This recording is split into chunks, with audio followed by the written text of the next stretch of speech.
Gouinement lundi, votre phare dans la nuit.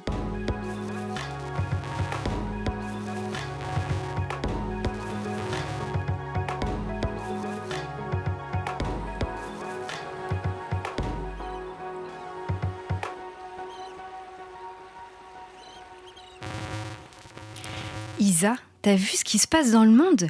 Les ouragans, les inondations, je te parle même pas des guerres, de l'homophobie, de la maltraitance animale. Je t'ai dit que j'avais regardé un épisode de C'est pas sorcier où ils normalisent le fait de rendre en esclavage des poules et des vaches pour leur prendre leur lait et leurs œufs. Oh là là, Nola, là tu nous ferais pas une grosse déprime ? Avoue que c'est une époque anxiogène. On est assailli d'informations toutes plus démoralisantes les unes que les autres. Et en plus, je n'ai même pas pu avoir de place pour la soirée du prix Goincourt. Ça a été pris d'assaut. Alors oui, d'accord, mais viens, moi je vais t'amener à regarder plutôt du côté de ce qu'il y a autour de toi. Comment avoir un sentiment d'action que de subir tout ça dans la joie et la bonne humeur. Et le prix Goincourt, je te l'amène sur un plateau. Le plateau radio de Gouinement lundi, autour duquel on est en direct de Radio Campus Paris. Eh ben oui, tout à fait. Fantastique. Et pour cela, on a la chance d'accueillir derrière nos micros une ribambelle de personnes qui vont, je l'espère, nous donner un peu de gaieté, n'est-ce pas ? Bien dit Nola, et je vois que tu ne perds pas ton sens de l'humour et des jeux de mots.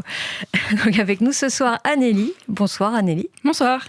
Donc tu as de multiples casquettes puisque tu as eu 1000 vies professionnelles et militantes, majoritairement tournées autour des médias et de la culture populaire que tu partages activement sur les réseaux sociaux. C'est vrai. Merci beaucoup de l'invitation. De rien, merci d'être là. Et nous avons également Arsène, aka Altesse Lupin sur les réseaux. Bonsoir. Bonsoir.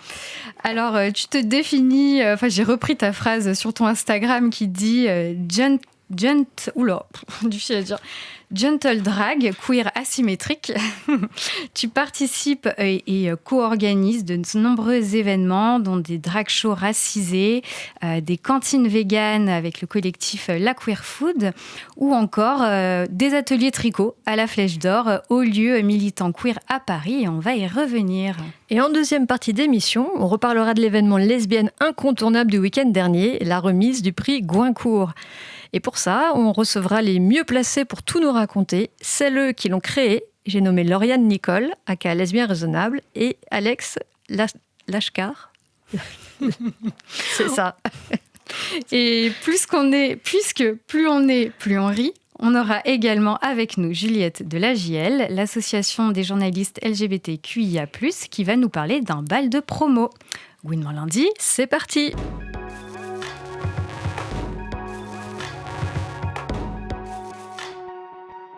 Alors, on va commencer par une question qui va mettre tout le monde de bonne humeur. Est-ce que vous aussi, vous vous sentez submergé par les infos et l'ambiance anxiogène du moment ? Arsène ? Je pense que oui, comme tout le monde. Après, nous, on fait un truc assez cool. Nola disait que je participe à beaucoup de co-organisations de soirées. Je participe à une soirée qui s'appelle la Dykes and Friends, une soirée lesbienne punk et queer, et dans laquelle on a une personne qui monte sur scène, une personne qui est co-organisatrice aussi de la soirée, et qui fait des jeux pour se moquer des personnes de droite, des personnalités de droite. Et donc on se moque sur scène de Nicolas Sarkozy, de Louis Sarkozy, de tout le monde, des Balkany. Et ça fait du bien de se dire qu'on a aussi du pouvoir et de récupérer ça et de se moquer d'eux. Ça fait beaucoup de bien. Très bien. De toute façon, on va en reparler un petit peu tout à l'heure. Et toi, Nelly ? Oui, évidemment, c'est une actu, une période, une époque si anxiogène, mais on a aussi beaucoup de ressources pour justement s'organiser et faire en sorte de ne pas se laisser submerger. Et moi, c'est ce que j'essaye de faire à la fois dans mon travail pro, mais aussi dans mes activités, les choses que j'organise. Donc voilà, on essaye de résister, de se mobiliser comme on peut. Alors avant d'en parler, on vous a proposé de participer à un petit quiz pour connaître vos astuces anti-coup de mou. Il va falloir répondre du tac au tac. Je vous propose qu'on fasse... on va reprendre la même lignée, Arsène et après Annie. Prêt ? C'est parti. Allez. Alors, qu'est-ce que vous faites quand vous avez le moral dans les chaussettes, Arsène ? Moi, je regarde un dessin animé qui s'appelle Over the Garden Wall. Je pense que beaucoup de queers vont relate. Ça me fait beaucoup de bien. Anélie ? Moi, j'essaye de ne pas être sur les réseaux parce que c'est le pire endroit anxiogène, donc pas de TikTok ou d'Insta, et de aussi regarder des séries. Et moi, c'est vraiment les teen séries des années 2010. Donc, Gossip Girl, Vampire Diaries, Pretty Little Liars, Oh, wow. Mais les plus vieilles aussi, j'aime beaucoup Charmed, Don't of Stress, ça c'est plus vieux. Voilà. Ça me replonge dans mon adolescence, j'adore. Qu'est-ce qui vous fait rire, à part se moquer de la droite? Qu'est-ce qui me fait rire? Noam Sanso, que je vais bientôt voir sur scène et j'ai tellement hâte. J'adore cet humoriste. Annie. Moi, c'est vraiment de rire des hommes cis hétéros. C'est vraiment une passion de les voir faire n'importe quoi en permanence. Alors, il y a une partie évidemment qui me fait pas rire parce que ce sont des gens très dangereux, mais leur médiocrité me fascine au quotidien et c'est vraiment une discussion que j'ai avec beaucoup d'amis queer ou de copines où c'est vraiment une grosse soupape de se dire regarde cet homme qui a l'air si bête dans la rue. Enfin, ça nous fait vraiment beaucoup rire. Voilà. Relativiser. Tout à fait. Qu'est-ce que vous faites en vous levant pour bien commencer la journée? Arsène. Boire du café, c'est hyper important. Une douche et un café, et c'est bon. Et un petit peu d'eau peut-être? L'eau, Non. malheureusement, arrive très tard dans la journée. Ouais, moi, c'est vraiment boire de l'eau pour le coup. Boire beaucoup, beaucoup d'eau. Ouais. Et qu'est-ce qui vous émerveille? Oh là là, j'allais dire un truc très cheesy, mais vraiment, la personne avec qui je partage ma vie m'émerveille tout le temps. Tellement mignon. Moi, c'est vraiment de voir comment les gens continuent de s'organiser, même quand le fascisme monte dans les pays. Là, je rentre tout juste de New York, où j'étais pour suivre la campagne de Zoran Memdani, et de voir toute cette énergie qu'il y avait dans le porte-à-porte, dans les gens qui faisaient du tractage, auquel j'ai participé aussi, à quel point les gens étaient contents d'être là, avaient vraiment envie que cette élection elle se fasse, et ils ont gagné. Donc bravo à LE de s'être organisé pendant des mois et des mois, et ça fait vraiment très très plaisir à voir dans un pays qui est en phase terminale de capitalisme mortifère, qui est vraiment un pays mais affreux sous toutes ses coutures, et ils arrivent encore à nous sortir ce genre de campagne, ce genre d'événement historique, et ça je trouve ça fou, et on peut vraiment s'en inspirer en France. Ça donne de l'espoir. Ouais. Et dernière question, mais vous y avez un peu répondu. Enfin, vous avez répondu avec la série, du coup on va faire d'autres. Un film, un livre, une musique feel good? Arsène. Annelise, tu as déjà une réponse? Oui, bien sûr. Je te laisse y Moi, aller. c'est Titanic tout le temps, tous les ans. C'est mon film préféré. Feel good. Ah oui, mais en fait, c'est tellement... En fait, c'est pas feel good, mais c'est Ouais, tellement... à la fin, ils meurent tous. Oh là là, mais je sais, mais... Ça Oui, me mais fait non, mal l'histoire qui est si meurt. belle. Moi, j'ai le cœur de l'océan. J'adore Céline Dion. Enfin, voilà, c'est mon film préféré. Voilà. Et Arsène.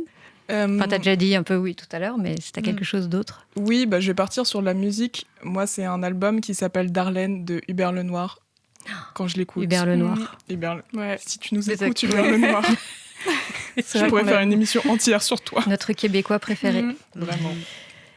Merci pour vos réponses. Merci beaucoup. Donc maintenant, on va aller dans le vif du sujet. Alors nous, à Gouinement Lundi, on s'est rendu compte que souvent, quand on est isolé, on a vite tendance à se démotiver. Mais quand on se réunit pour préparer une émission, on va déjà un peu mieux. Et ce qui nous fait du bien, c'est d'être ensemble et surtout de faire des choses en collectif. Et qui plus est, on a la chance de réaliser une émission qui est diffusée et écoutée. Et donc, on a vraiment l'impression de pouvoir agir à plusieurs, d'avoir du poids. Et ça nous procure de la joie et aussi vraiment du courage pour continuer ce qu'on fait. Et est-ce qu'il y a pour vous quelque chose qui vous donne ce sentiment d'agir ? Qu'est-ce que ce serait pour vous, votre équivalent pour nous du collectif de Gouinement Lundi ? Annie. Je dirais effectivement de se rassembler à plein de moments. Souvent, on a un peu la flemme, surtout quand on est à Paris, dans les grandes villes, de se dire on est un peu assailli. Il y a toujours 1000 événements qui se passent, des vernissages, des lancements de livres, des lancements de projets, des soirées, etc. Donc c'est un peu dur de se motiver à sortir quand il y a plein de choses à faire. Mais moi, toujours, quand je me dis ce soir, j'ai un peu la flemme, peut-être que je vais rester chez moi, quand je me force un peu. Et souvent, c'était le meilleur choix. Et en fait, d'aller à cette rencontre avec un auteur, une autrice dans une librairie, aller à cette soirée, aller voir des copains qui prennent un verre, de rencontrer les gens, vraiment de se voir, je trouve que ça nous sort de notre isolement qui est les réseaux sociaux, qui vraiment nous isolent énormément, même si ça rassemble aussi, mais d'être tout le temps sur nos téléphones, à scroller, voir les actus horribles. Et souvent, quand on suit en plus plein de comptes militants en même temps, souvent on a les mêmes infos qui tournent sur les mêmes comptes en permanence. Donc c'est compliqué de ne pas se sentir anéanti par ce qui se passe dans le monde, et à raison. Et du coup, de vraiment se reconnecter à la vraie vie des gens, surtout dans les grandes villes où on a quand même du mal à organiser, où il faut organiser un dîner 3 semaines avant pour avoir tout le monde, et que les gens décommandent toujours la veille parce qu'en fait on est trop naze à cause du métro, à cause du boulot, de la famille, etc. Donc un peu de se prendre par le col et de se dire j'y vais. Et ça pour moi c'est toujours, je me dis toujours après j'ai fait le bon choix plutôt que rester chez moi tout seul dans mon plaid devant une horrible série policière ou un podcast sur un triple infanticide. Enfin voilà, là, j'ai fait autre chose. J'ai vu des gens et j'ai même rencontré des gens. Et ça, c'est toujours une très bonne solution, je trouve. Arsène ? Oui, je suis d'accord. C'est vrai que de sortir et de voir ce qui est en train de se faire. Là, j'y pense quand tu dis on a la flemme de sortir. Là, on entre en novembre. Aller en manif, c'est compliqué. Ouais. C'est dur. Mais il y a un truc ça fait tellement du bien de voir que les gens continuent de se mobiliser et qu'on est plein dans la rue et ça fait plaisir. Et aussi, moi, je suis dans beaucoup de collectifs où on est des collectifs à petite taille. Et je trouve qu'il y a quelque chose aussi de très motivant dans le fait de vraiment connaître les personnes à qui on est, de savoir qu'on peut avancer ensemble, etc. Et même d'avoir des réunions qui sont à moitié formelles, à moitié informelles. Ça fait beaucoup de bien, je trouve. On l'a déjà un peu dit, donc les moments de convivialité sont vraiment très importants. Et à la Flèche d'Or, il y a beaucoup d'événements de ce type qui sont organisés, que ce soit des soirées cinéma, le collectif Queer Food qui organise des repas véganes pour collecter des fonds pour différentes associations, la jeudi wokey, c'est-à-dire des clubs pour rencontrer et retrouver d'autres wokistes autour de crêpes, d'ateliers tricot, d'ateliers tricot prodigués par Arsène et j'en passe. Et on imagine que c'est un clin d'œil aux soirées jeudi hockey. Exactement. Voilà. Qui sont donc ces soirées tournées autour de la fête. Alors, pourquoi ce format plus chill est nécessaire selon vous ? Est-ce que ça répondait à un besoin de se réunir autrement que via des réunions de collectifs ou autour de soirées dansantes ? Oui, totalement. Alors, je vais revenir sur une chose. Il y a eu un problème dans la communication. J'ai fait des ateliers de crochet et pas de tricot. Ah, parce que je tricote très mal. C'est pas la même chose. Non, ce n'est pas du tout la même chose. Et en plus, j'ai bien insisté en butant sur le mot, donc d'atelier crochet. Oui, les personnes qui sont à l'origine de ce projet, donc au sein de La Flèche, avaient vraiment envie de créer un espace où les militanteux pouvaient se retrouver sans qu'il y ait besoin, en effet, de faire la fête ou qu'il y ait besoin qu'il y ait un événement particulier comme une rencontre, un film, etc. Et l'idée, c'était aussi de pouvoir faire en sorte que des collectifs puissent avoir leur réunion à ces moments-là et donc pouvoir croiser les différents collectifs et faire en sorte de faire du lien entre les différents types de militantisme. Donc oui, c'est ça. Et aussi parce que on est beaucoup de personnes qui sont bénévoles à La Flèche ou qui sont co-responsables de La Flèche, qui souhaitent se retrouver en dehors des soirées et qu'on adore danser, etc. Mais parfois, on a aussi envie de juste chiller et manger des crêpes. Et d'ailleurs, c'est peut-être plus confortable aussi pour des personnes qui sont plus introverties aussi. C'est des moments c'est sans alcool, en dehors des week-ends. Oui, totalement. Donc ça change aussi l'ambiance et c'est peut-être plus... Oui, et puis ça commence plus tôt aussi, ça finit plus tôt. Donc ouais. Est-ce que Aline, tu participes à ce genre d'événements ? Est-ce que ça te fait du bien aussi ou... Carrément. Alors, moi aussi, je ne bois pas d'alcool depuis très longtemps. Je peux plus sortir après, 1h du matin, max. J'ai 28 ans, ça y est, c'est fini. Et je pense qu'on est en fait beaucoup dans le milieu queer / lesbien à ne plus se retrouver dans ces moments de sociabilité qui sont la fête qui commence à minuit, où les gens à 23h ils sont en before et moi je suis juste couchée et je ne peux plus faire ce genre de choses. Des événements qui vont jusqu'à 6h où les gens prennent de la drogue, de l'alcool, etc.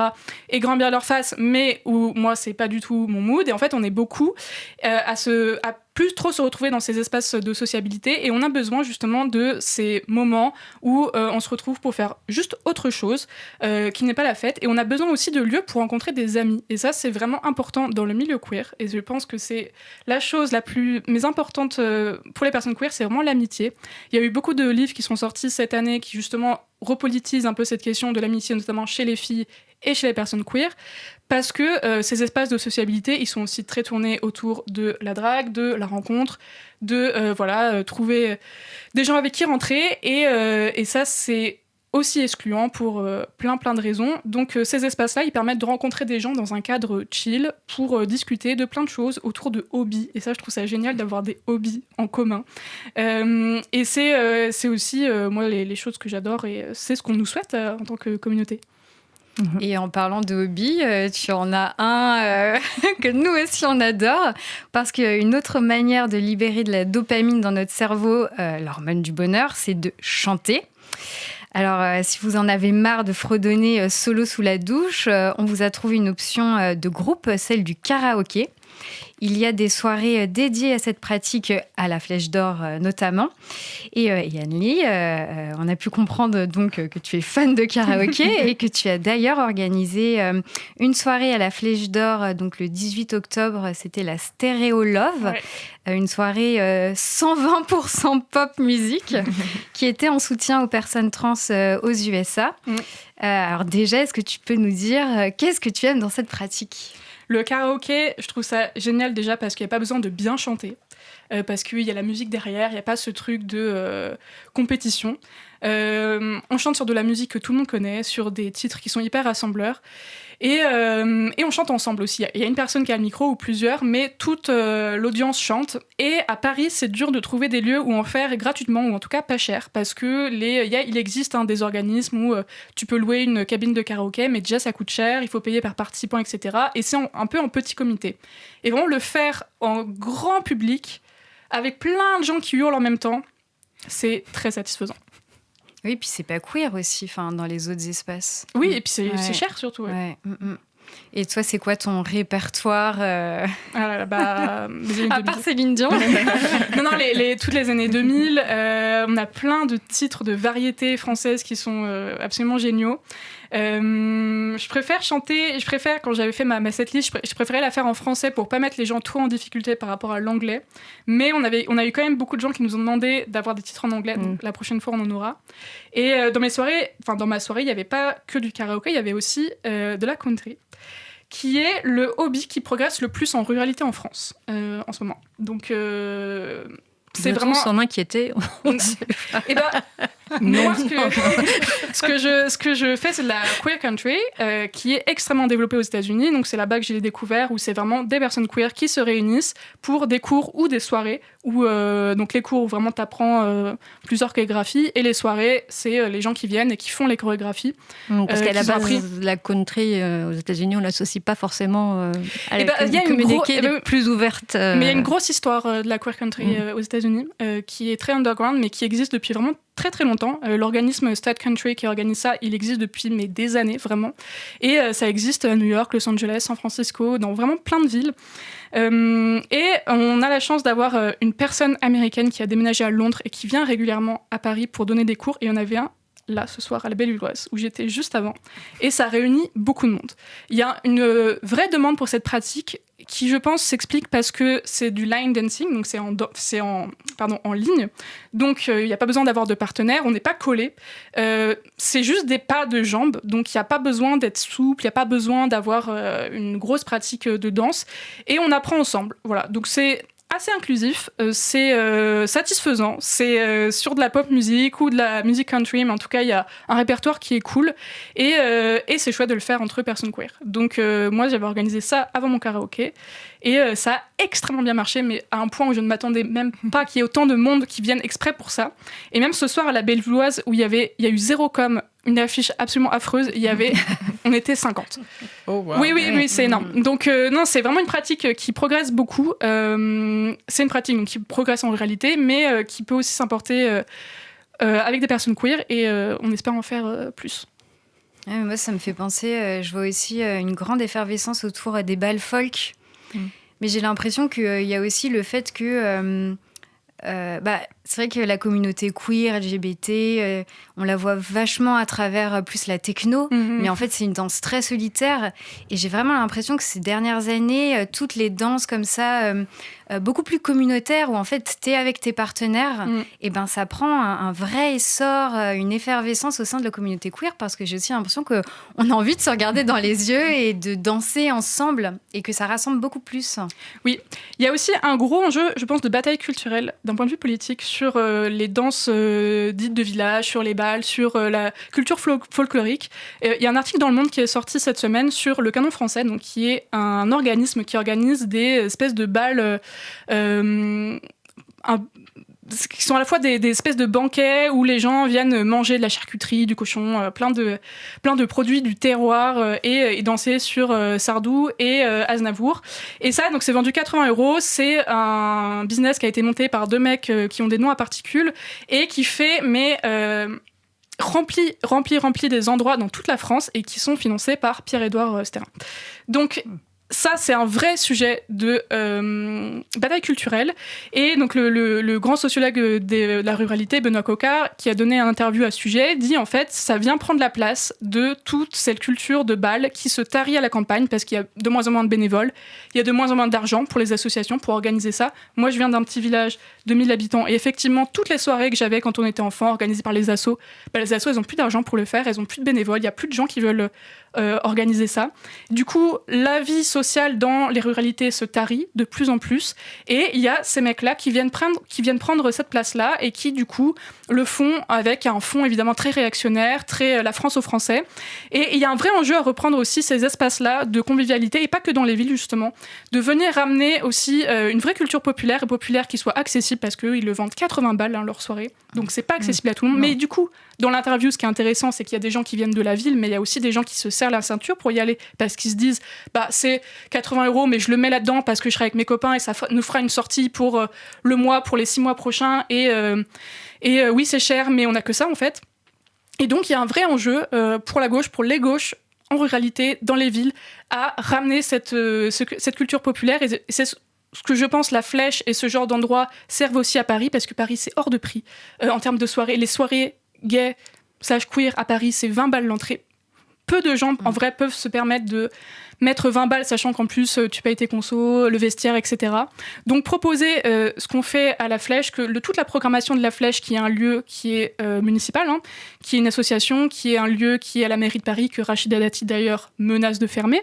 Tiens donc Oui, j'étais à une séance publique avec justement Aurélien Véron, qui est l'adjoint LR de la mairie de Paris. C'est la première phrase qu'il a dit sur la Flèche, parce que c'était un événement sur la nuit à Paris et la fête à Paris. La première phrase qu'il a dit, je vous jure que c'était ça, c'était « Nous, les lieux comme la Flèche d'Or, on les fera fermer ». Donc la Flèche est vraiment dans le viseur de la droite à Paris. Et donc c'est d'autant plus important de les faire vivre et de venir à ce genre de soirée où on propose des entrées qui sont pas chères, voire gratuites, voire à prix libre, où la programmation, elle n'est pas jusqu'à 6h du matin, où on fait une programmation où ça commence tôt, où les gens qui sont un peu plus âgés, les gens qui ont des enfants aussi, les gens qui n'aiment pas sortir le soir, qui sont plus introvertis, sont les bienvenus. Et ça recrée de l'espace commun, ça recrée de la sociabilité, et on en a vraiment besoin dans la bataille culturelle qu'on est en train de mener. Moi, je dis Anneli à la mairie de Paris, un bon candidat. Et toi, du coup, Arsène, tu fais des dragues racisées. Est-ce que tu peux nous en parler davantage, s'il te plaît ? Oui, bien sûr. Donc moi, de toute évidence, je suis racisée et je fais du drag. Et j'ai un ami qui s'appelle King Fu, qui va performer justement à la soirée dont va parler la JL, qui est aussi un drag racisé et qui a remarqué depuis qu'il a commencé qu'il y a peu de drag racisés à Paris et qu'on a peu d'espace, et a décidé de créer une scène spécialement dédiée aux artistes drag racisés qui s'appelle le Subalternative, qui est une scène qui est tous les mois pour mettre en avant du coup ces espaces-là, et aussi pour qu'on ait un espace où on puisse communiquer entre nous, parce que comme on est peu, on est quand même très isolé, on n'a pas d'espace où on peut se retrouver, et aussi pour qu'avec le public, on ait un endroit où le public soit aussi racisé, parce que dans les publics des drag shows, il y a quand même beaucoup de personnes blanches, et l'idée c'est de montrer qu'on existe, qu'on est là, et qu'on est tout aussi intéressant et pertinent que les autres artistes drag. Et ça fait beaucoup de bien. À chaque fois, on commence le show avec un podcast où on parle justement de notre place en tant qu'artiste racisé dans la scène drag, etc. Et à chaque fois, ça amène des réflexions qui sont hyper intéressantes. Et c'est vraiment, ça fait partie de mes moments préférés de cette soirée, ces moments-là. Et ouais, venez au Subalternative. Et c'est quoi le nom du podcast ? Ça s'appelle aussi le Subalternative. D'accord. Qui est disponible sur toutes les plateformes. Pour l'instant, uniquement sur YouTube. Ok. Mais bientôt sur toutes les plateformes. Très bien. Et est-ce qu'il y a une prochaine soirée qui est prévue ? C'est le moment de faire la pub. Oui, la prochaine soirée, c'est le 27 novembre. On est tous les mois au We Are Brewers, qui est un bar à Paris, un bar queer. Donc, n'hésitez pas à venir à partir de 19h. Et à la genèse de ce projet, vous étiez que 2 ? Et est-ce que ça a grandi, j'imagine, depuis ? À la jeunesse de ce projet, en fait, il n'était qu'un. Il y avait vraiment que King Fu qui m'a demandé de l'aider à la co-organisation. Et pour l'instant, on n'est que 2. Après, on est beaucoup aidés. On a une personne à la régie. Enfin, on a 2 personnes à la régie. Des personnes qui viennent prendre des vidéos, des photos, des personnes qui nous aident à la billetterie, etc. Et souvent, c'est des personnes qui reviennent. L'idée, c'est vraiment de créer du lien, de faire en sorte aussi de se donner des gigs entre personnes racisées et de se payer entre nous, etc. Donc, on est un petit groupe, mais on est 2 à la co-organisation. Oui, parfois les groupes ça commence à 2 ou juste ça reste à 2, mais ouais, comme on dit depuis le début, en fait la force du collectif et d'être ensemble, c'est ça qui nourrit l'espoir et qui fait avancer les choses, de toute manière. Ouais. Eh ben, merci beaucoup Arsène, Anélie, de nous avoir donné des bons plans pour nous remonter le moral quand même. Oui. Et de l'espoir collectif, militant. Voilà. Et donc, avant de passer à la deuxième partie de notre émission, c'est l'heure de la pause musicale. Et on va écouter Qu'on m'apprenne de la musicienne Thelma. Un morceau qui n'est pas du tout anti-dep. Oups. Mais on s'est dit qu'il pourrait être cathartique. J'écris sur la terre entière. Quand je te vois, je m'aperçois que ton ombre, c'est la mer qui s'échappe d'entre mes bras. Mais si l'on s'amuse un peu, toi, tu restes là à devenir amoureuse de ce que je ne suis pas. Pourquoi tu es là? Et pourquoi je suis loin?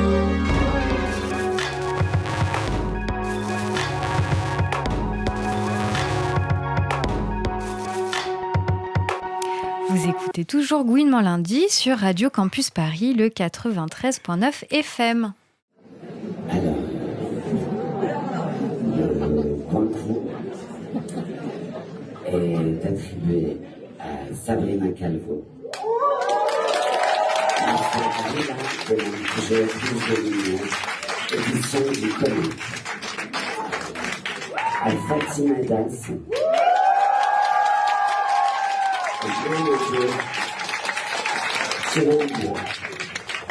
À Wendy Delorme, le Parlement de l'Est, c'est un de la piste, à Mélicine,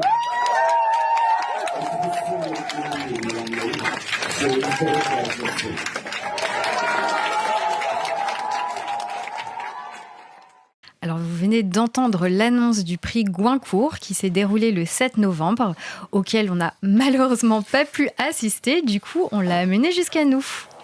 Et pour définitivement effacer notre frustration de ne pas y avoir été, on a invité donc les cofondatrices du prix, Lauriane Nicole, aka Lesbien Raisonnable, le média lesbien à suivre absolument si ce n'est pas déjà fait pour connaître toute l'actu et les ragots du Gouinistan, et Alex Lashkar, spécialiste de la lecturature lesbienne. Et d'ailleurs, tu prépares une thèse sur le sujet, je crois. J'essaye de la finir. Ça marche pas très bien. Donc, avant de revenir sur la jeunesse du projet, comment s'est passée cette fameuse soirée? Oh là là. Lauriane. Est-ce qu'on en est redescendu déjà? Non, c'était une très belle soirée. Nous deux, on était extrêmement stressés que tout se passe bien. Et en fait, notre jury et nos maîtresses de cérémonie et nos autres intervenants étaient tellement formidables que tout s'est très bien passé. Je crois que tout le monde était content.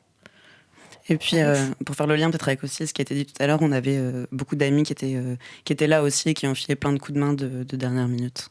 Voilà, la force du collectif, tout ça, on l'a bien senti aussi vendredi soir. Ouais, parce que ça devait être une sacrée organisation. Oui, absolument. Beaucoup d'organisation. Donc pour revenir à la genèse, est-ce que vous pouvez nous dire comment est née l'idée de faire ce prix et à quels besoins il répond? Je pense que l'idée, elle vient déjà du jeu de mots qui apparaît un jour comme ça en faisant la vaisselle. Non mais il n'y a pas de prix de littérature lesbienne en fait. Donc c'est ça en fait, c'est le constat comme beaucoup de choses, c'est le constat d'un manque. C'est-à-dire qu'il y a plein de, je sais pas combien il y a de prix en France, mais c'est, je sais pas, entre 300 et 3000 quoi. Je peux même pas les compter, je pense. Il y a des prix, il y a le prix 30 millions d'amis, il y a le prix de la page 111, il y a le prix, j'ai vu le prix du métro Goncourt l'autre jour. Donc des prix très très niches. Et donc il n'y avait pas de prix de littérature lesbienne, alors que par exemple il y a un prix du roman gay. Et je me suis dit, mais il faut le faire en fait. Et après, en parlant à des gens, je me suis dit, mais Lauriane, tu as une plateforme en fait, et puis tu connais des gens. Et c'est comme ça que j'ai demandé à Alex de m'accompagner dans cette aventure. Et à partir du moment où il a dit oui, c'était lancé. Est-ce que tu as envie de rajouter quelque chose, Alex? Je sais pas, mais non, je pense que Lauriane a tout dit. On avait besoin de ça, on avait besoin d'une plateforme d'exposition pour la littérature lesbienne contemporaine en France, en fait. En tout cas, la littérature qui est publiée en français. Et je pense que c'est ça qu'on a réussi à créer. Je pense qu'avec aussi, peut-être qu'on en reparlera, mais on a eu beaucoup de presse quand même, en tout cas notamment suite à la soirée. Et donc c'est un pari que j'ai pas l'habitude d'être fière de ce que je fais, mais là pour le coup, je pense que c'est vraiment un pari qu'on a fait qui est réussi. Et voilà, beaucoup de gens parlaient du Gouincourt et ça c'est super parce que c'est exactement ce qu'on voulait en fait.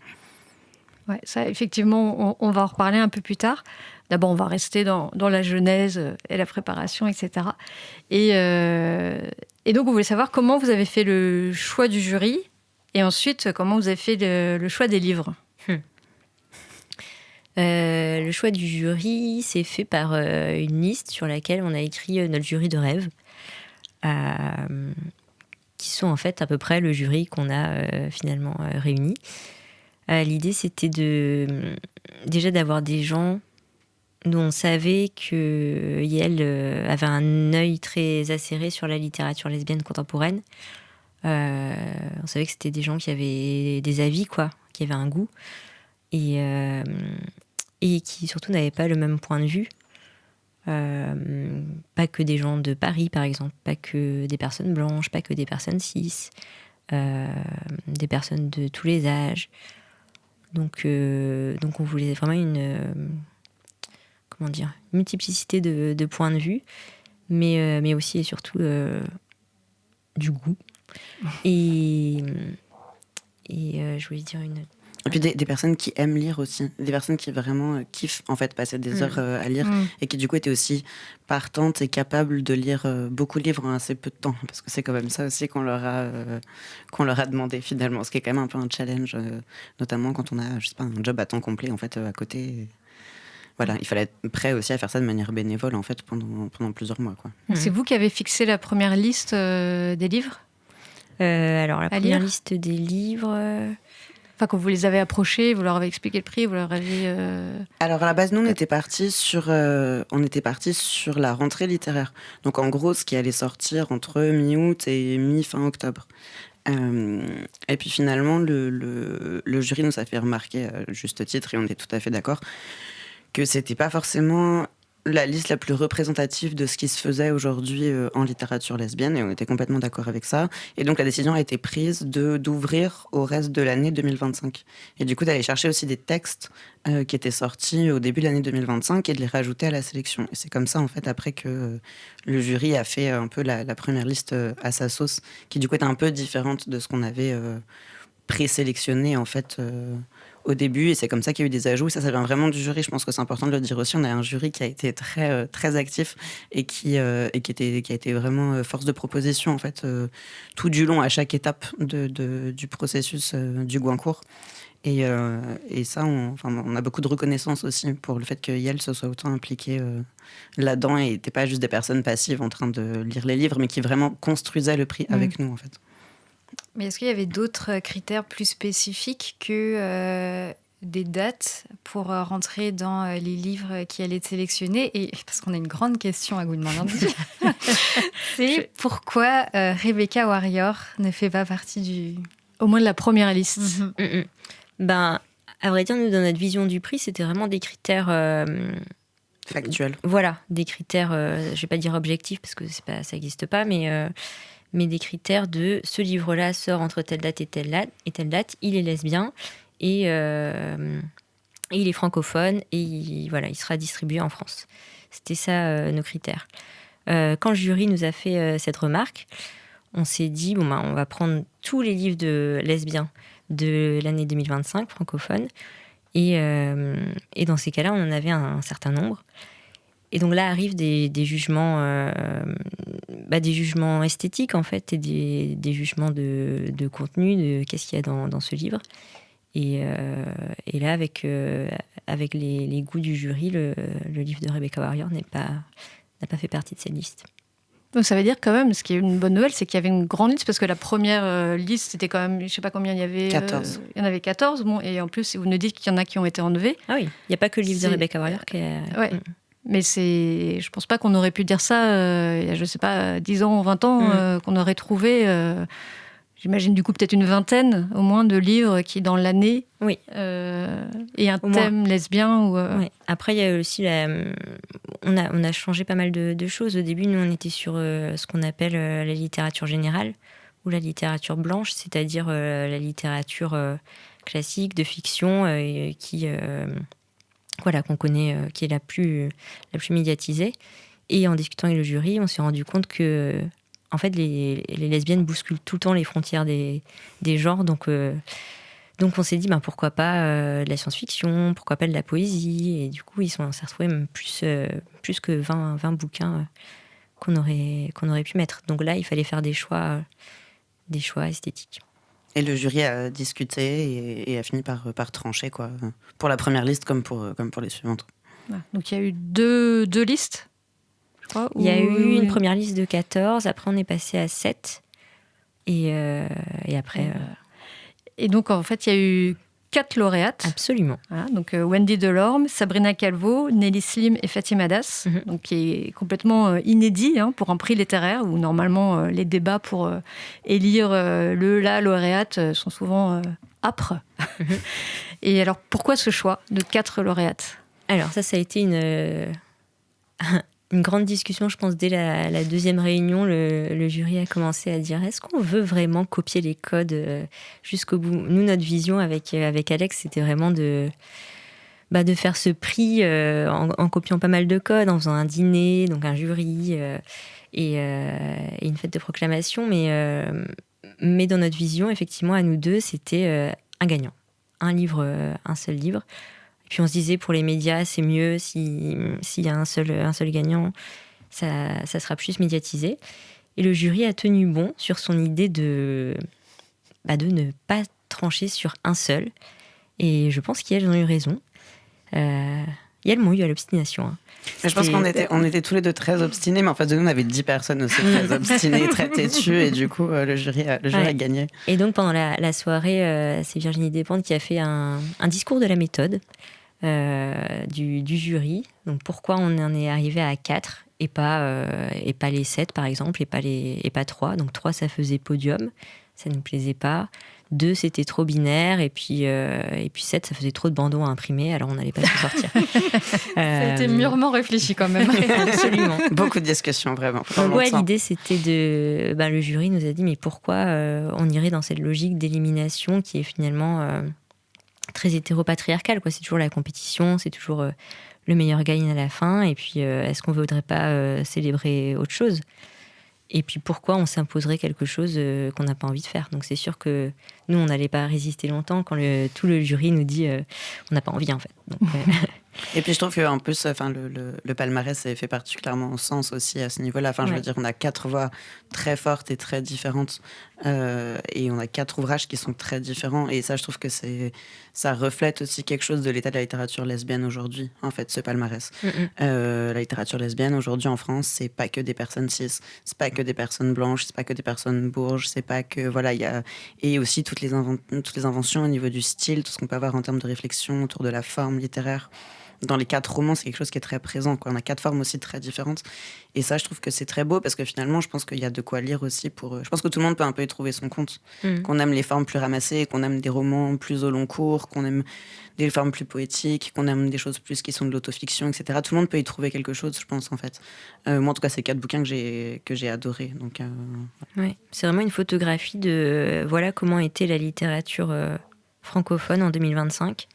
Et avec ces 4-là, évidemment, c'est pas suffisant. Il faudrait lire les 14, il faudrait en fait en lire beaucoup plus. Mais avec ces 4-là, on a quelque chose d'assez représentatif. C'est un peu une photo, quoi, que le jury nous montre. Et voilà, mais il nous a dit que le jury nous a bien dit que ça faisait quand même mal au cœur d'en éliminer quelques-uns.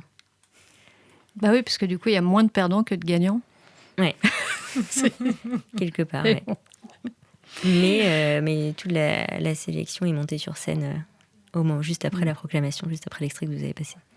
Et qu'est-ce que ça représente concrètement pour les lauréates, celles qui ont gagné, de recevoir ce prix ? Alors, pas d'argent. Le prix n'est pas doté pour des raisons assez évidentes de les Gouines n'ont pas de thunes. Donc, pas d'argent. J'ai envie de faire la blague éternelle de genre la reconnaissance. Mais dans tous les cas, on est en train de travailler sur cette histoire de bandeau, justement. Là, j'ai bossé avec les maisons d'édition pour qu'elles nous fassent un bandeau, ce qu'on appelait un bandeau virtuel. Et donc là, toutes les maisons d'édition sont en train de créer un bandeau virtuel pour les réseaux sociaux. Et déjà, les voir, je trouve, juste sur Instagram, je trouve que c'est trop beau. Donc déjà, il y a l'idée de visibiliser et les livres et le prix à travers le bandeau. Comme ça, en fait, ça c'est aussi un truc qui nous tenait vachement à cœur.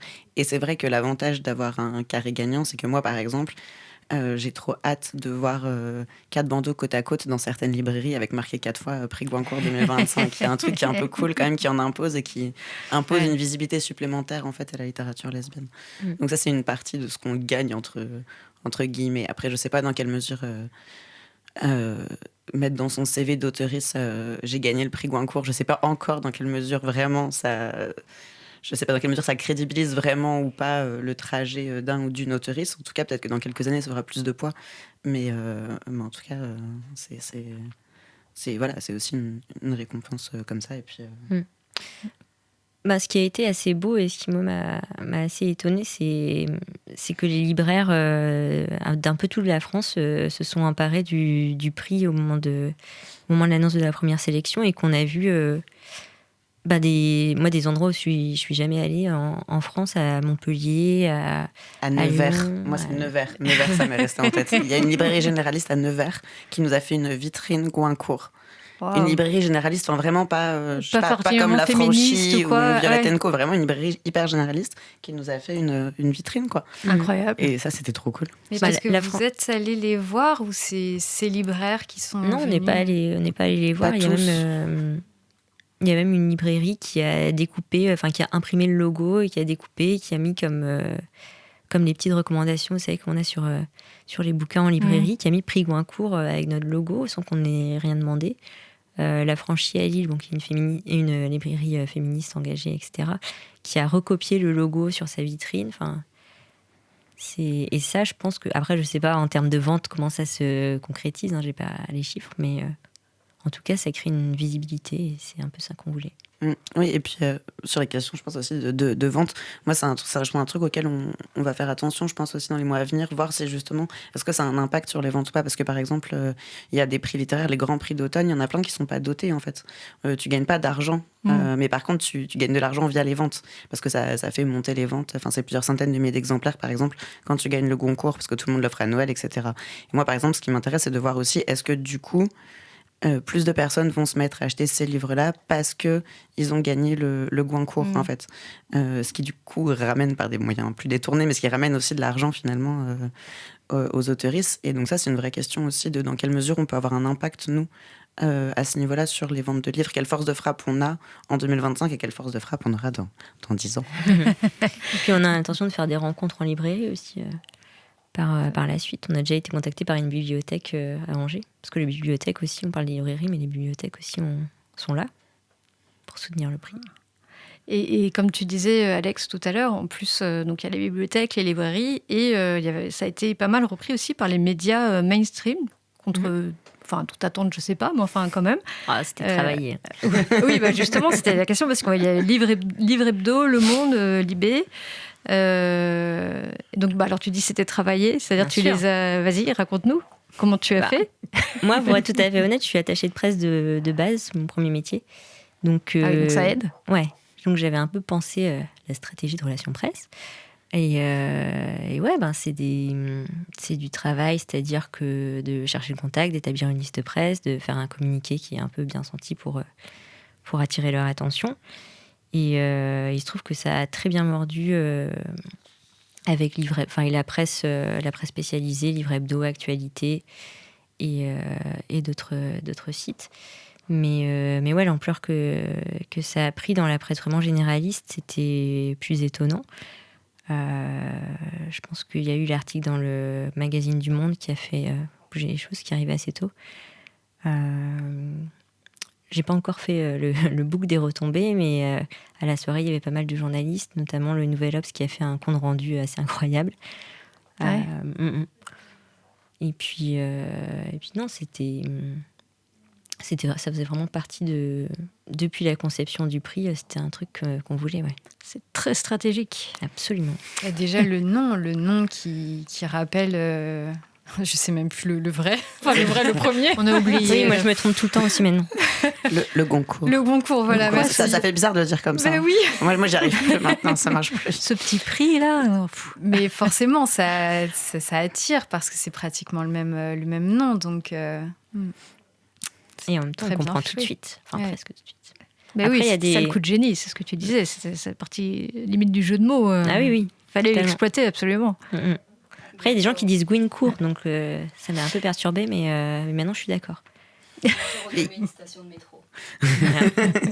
Ouais, c'est moitié-moitié. Il y a 50% qui dit Gouincourt et l'autre qui dit Guincourt. Et du coup, on a décidé qu'on acceptait les deux. De toute façon, on ne peut pas contrôler ça. Et Donc, puis dans les deux cas, on comprend ce que ça veut dire. c'est l'essentiel. Ouais, c'est exactement. l'essentiel. Bah oui, dans notre dernière émission, on avait justement un reportage de La Franchie. Enfin, La Franchie nous avait fait sa petite sélection. C'était génial, j'ai adoré. Voilà. Mais justement, la libraire disait le prix Guincourt. Donc, Mais pareil, c'est on bien, avait c'est dit- très Ok pour les lacanien, deux. tu vois, c'est les Gwyn qui courent vers la fin du patriarcat.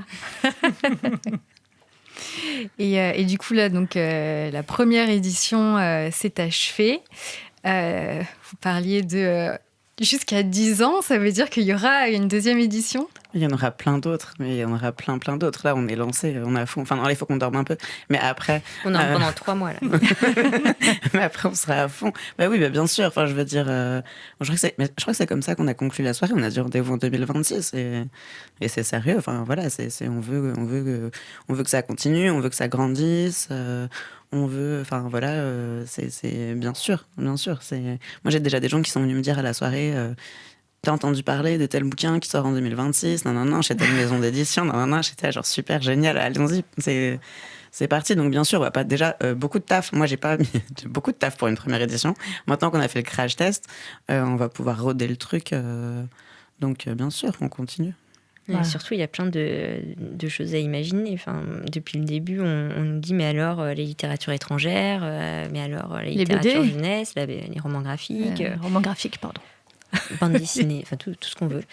Il y a plein de choses à voir. Après, ça nous fera, je sais pas, on va devenir une multinationale des prix.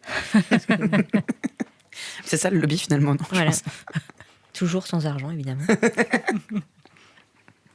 Non, et puis je pense que ça va aussi peut-être donner envie à des personnes d'écrire. Enfin, là, quand même, ce que vous avez fait, c'est quand même un coup de génie. Enfin, l'ampleur que ça a pris, ça a amené plein de personnes autour de vous. Enfin, j'imagine que ça a été quand même, enfin, vous le dites, énormément de travail. Mais c'est un coup de génie. Enfin, en tout cas, c'est mon avis très personnel. Je sais pas quoi dire, c'est pas une question. Du coup, je suis très gênée, mais merci. Non, mais ça nous a un peu dépassé, c'est sûr. Mais est-ce que vous pensez que pour la deuxième édition, vous allez prendre d'autres personnes parce que enfin, vous n'étiez pas que 2, mais c'est quand même, oui, du boulot. Oui, je pense qu'il faut d'autres cerveaux à côté de nous. Je sais pas, il faudrait... Est-ce qu'il y a des mécènes qui écoutent Gouinement lundi qui pourraient nous permettre de... On peut faire passer un Bah oui, message. c'est ceux qui nous donnent plein d'argent Voilà, tous les mois pour vous- faire notre vous aussi, émission. évidemment. Ouais. Ils écoutent. N'hésitez pas à nous demander notre RIB. Voilà. Comme ça, on embauche plein de petits génies lesbiens. En fait, après, c'est le truc, c'est qu'on fait ça aussi de manière bénévole. Donc après, c'est aussi, c'est aussi un engagement qui est pas négligeable. Il faut aussi pouvoir le faire. Bon, en tout cas, toutes les lesbiennes et personnes queer qui écoutent l'émission et qui se sentent une graine d'écrivaine, allez-y, hein, vous avez pas pour le prix 2026, encore quelques mois. Voilà, au boulot. Bah, merci beaucoup en tout cas, Lauriane et Alex. Merci beaucoup.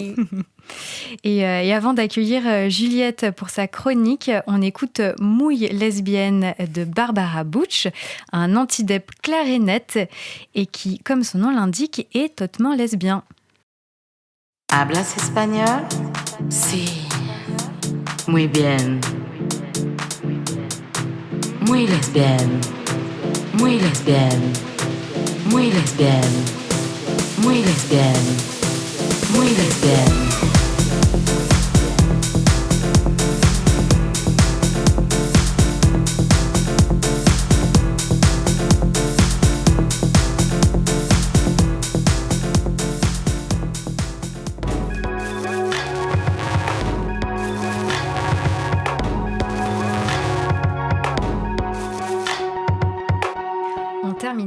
En beauté avec la chronique de l'AJL, l'association des journalistes LGBTQIA+.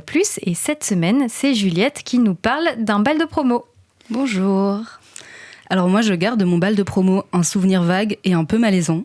C'était dans une ferme rénovée au fond de la campagne wallonne dans ma Belgique natale. Et pour y parvenir, il fallait traverser des champs boueux, si boueux que la limousine que certains et certaines élèves avaient louée pour faire grande impression avait refusé de traverser le dit champ boueux et les avait laissés en plan à l'entrée du champ. À l'époque, j'avais un mec, et pourtant, c'était pas lui que j'avais invité, comme plus un, au bal. J'étais très chiquement vêtue, tout en noir, mais bien moins sulfureuse que Jenna Ortega en Mercredi Adams, malgré tous mes efforts. Je me souviens avoir boycotté l'élection du roi et de la reine, et d'avoir refusé de me maquiller pour l'occasion. Ma prof de français m'avait trouvé géniale, et d'autres se sont contentés de bizarre ou gouine. J'étais alors la seule ado ouvertement queer de ma promo, et entre les réactions de dégoût et celles de curiosité maladive, il y avait celles qui doutaient, voire n'y croyaient pas du tout. En disant « c'est une phase, c'est un effet de mode, on ne sait pas où elle a trouvé cette idée » ou encore « c'est pas vrai, elle veut juste faire son intéressante ». Et je trouve ça fou, ce qu'on peut ne pas prendre les ados au sérieux. Nous sommes 8 ans plus tard, je ne suis pas plus hétéro mais plutôt 1000 fois plus lesbienne, et les discours concernant les enfants queer ne volent pas plus haut. Le credo des transphobes et autres récalcitrants est toujours celui de la protection des enfants, mais les protéger de quoi, au juste ? D'avoir deux mamans ? D'avoir accès à un parcours encadré de transition, les protéger de s'informer sur le genre, de ne pas être ostracisé parce qu'on aime hors de l'hétérosexualité ? Où est le danger s'il n'est pas dans le recul de nos droits qui s'amorce aux États-Unis, en Hongrie, en Belgique et en France ? Et là, on déprime parce que cette perspective est tout sauf réjouissante et on se demande bien que faire ? Pour protéger les enfants, on ne commencerait pas d'abord par les écouter ? Eh bien oui, et croyez-le ou non, à l'AJL, on a une solution toute trouvée pour ça. Pour rectifier les souvenirs un peu bof de nos scolarités adolescence, pour réfléchir au rôle des médias dans l'instrumentalisation des enfants dans les discours réactionnaires et pour narguer joyeusement la montée des extrêmes droites dans le monde. Cette modeste solution miracle est un événement. Out la prom. C'est un bal de promo made in AJL et haut en couleur. Autrement dit, c'est l'occasion rêvée de sortir sa plus belle tenue du placard et de s'offrir l'adolescence queer que l'on n'a pas forcément eue. Car si être lesbienne, trans, PD est une fête et que la fête est politique, Out la prom se veut flamboyante. Alors ouvrez vos agendas à la page du 15 novembre et notez en grandes lettres arc-en-ciel Out la prom, le bal de l'AJL de 17 à 1h du matin. Au programme, table ronde, stand associatif, librairie, photobooth tout rose, show drag hosté par Mini Majesté et DJ set de feu par Jean-Rémy de la Powerpuff.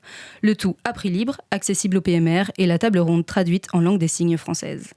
Toutes les infos sont détaillées sur notre page Instagram ajlgbt.info et surtout, le dress code, c'est tenue de bal. Mais si ça vous dit, les jeans, on prend aussi. Et on se retrouve samedi pour danser comme des ados fièrement LGBTQIA ou plus et faire un pied de nez pailleté au discours réactionnaire. Merci beaucoup Juliette, ça donne très envie, on y sera. Yes. Mais c'est où ?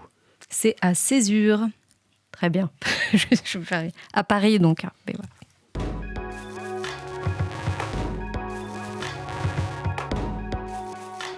Lundi, c'est fini pour aujourd'hui. Merci à Anneli et Arsène pour nous avoir partagé leur manière d'allier l'utile à l'agréable. Donc, on n'oublie pas, on chante, on va boire des boissons chaudes et manger des crêpes véganes ou pas, à la Flèche d'Or à Paris et partout ailleurs dans vos régions. N'hésitez pas à vous renseigner auprès d'associations ou collectifs près de chez vous ou à organiser ça à la maison. Ça fait du bien et c'est testé et approuvé. Merci à Lauriane et Alex pour nous avoir parlé du prix Goincourt. Vous pouvez retrouver la sélection chez vos libraires préférés et vos bibliothèques. Merci à Juliette de l'AJL, l'association des journalistes LGBTQIA+, pour sa chronique. Merci à Swan pour la technique, à Aura pour la programmation musicale, à l'animation aujourd'hui Isa et Nola. Et merci à toute l'équipe du collectif.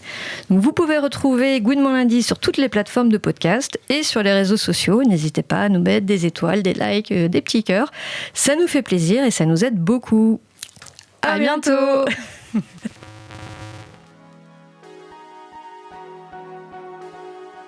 Gouinement lundi, votre phare dans la nuit.